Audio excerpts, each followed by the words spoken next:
नमस्कार दोस्तों, स्वागत है आपका हमारे चैनल पर। आज हम आपको मराठा साम्राज्य के निर्माता वीर छत्रपति शिवाजी महाराज के बारे में संपूर्ण जानकारी देने जा रहे हैं। हमें पूरी उम्मीद है कि यह जानकारी आपको काफ़ी अच्छी लगेगी। तो आइए देर न करते हुए आगे बढ़ते हैं और छत्रपति शिवाजी महाराज के जीवन से जुड़ी सभी बातें जानते हैं।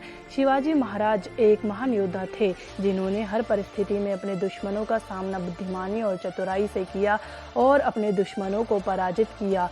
शिवाजी महाराज मराठा साम्राज्य के संस्थापक और राजा थे। वह एक बहादुर योद्धा थे। छत्रपति शिवाजी महाराज ने गोरिल्ला युद्ध प्रणाली के साथ कई लड़ाइयाँ जीती हैं।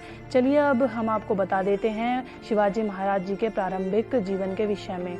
शिवाजी महाराज का जन्म 19 फरवरी 1630 को महाराष्ट्र के शिवनेरी किले में हुआ था। उनके पिता श्री शाहजी भोसले जो एक मराठा सेनापति थे और वह डेक्कन सल्तनत के लिए कार्य किया करते थे। शिवाजी महाराज ने भी अपनी प्रारंभिक शिक्षा अपनी मां से प्राप्त की। जब शिवाजी महाराज छोटे थे तब उनके पिता ने तुकाबाई के साथ दूसरी शादी की और शिवाजी के साथ अपनी पहली पत्नी जीजाबाई को दादोजी कोंडदेव के पास छोड़ दिया और दादोजी कोंडदेव को उनका संरक्षक बना दिया। उसके बाद वह एक सैन्य अभियान में आदिल शाह के पास कर्नाटक चले गए।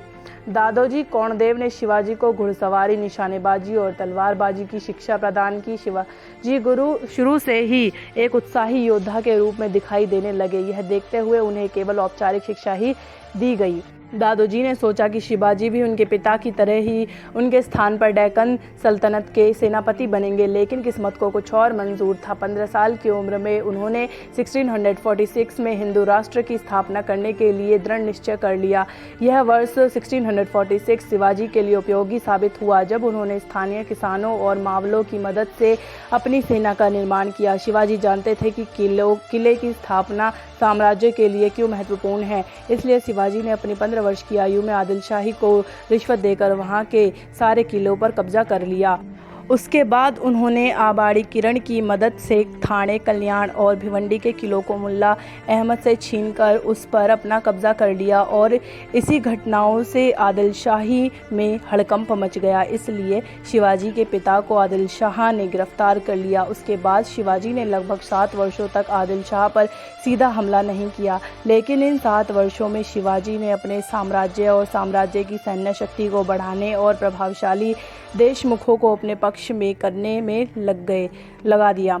और धीरे धीरे शिवाजी ने अपनी सेना को एक विशाल सेना में बदल दिया। इस सेना में अलग अलग टुकड़ियों का गठन किया गया था और उनके पास एक प्रमुख सेनापति बनाया गया था। नेताजी पालकर ने अपने पहले घुड़सवार सेना की टुकड़ी में सेना की कमान संभाली थी। पैदल सेना की कमान यशजी कंठ ने संभाली थी। 1657 में अब तक 40 किले शिवाजी के पास आ गए थे। इसलिए शिवाजी के बढ़ते प्रभाव को रोकने के लिए वर्ष 1659 में बीजापुर की बड़ी साहिबा ने अफजल खां को आदेश दिया कि वह शिवाजी पर अपने 10,000 सैनिकों के साथ हमला करे। उस समय अफजल खां अपनी क्रूरता और ताकत के लिए जाना जाता था। यही कारण है कि उसने शिवाजी को युद्ध हेतु भड़काने के लिए बड़े मंदिरों और वहां के लोगों को मारना शुरू कर दिया। लेकिन शिवाजी ने अपनी रणनीति का परिचय देते हुए गुरिल्ला युद्ध हमला जारी रखा और उस समय के प्रतापगढ़ किले में ही रहे और चारों तरफ से घने जंगल में घिरा हुआ था।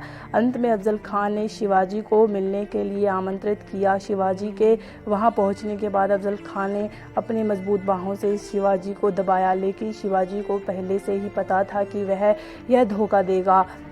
तब उन्होंने उनके पास छिपाए हुए बाग शस्त्र से अफजल खां का पेट चीर डाला। उसके बाद शिवाजी ने अफजल खां की सेना को करारी मात दी।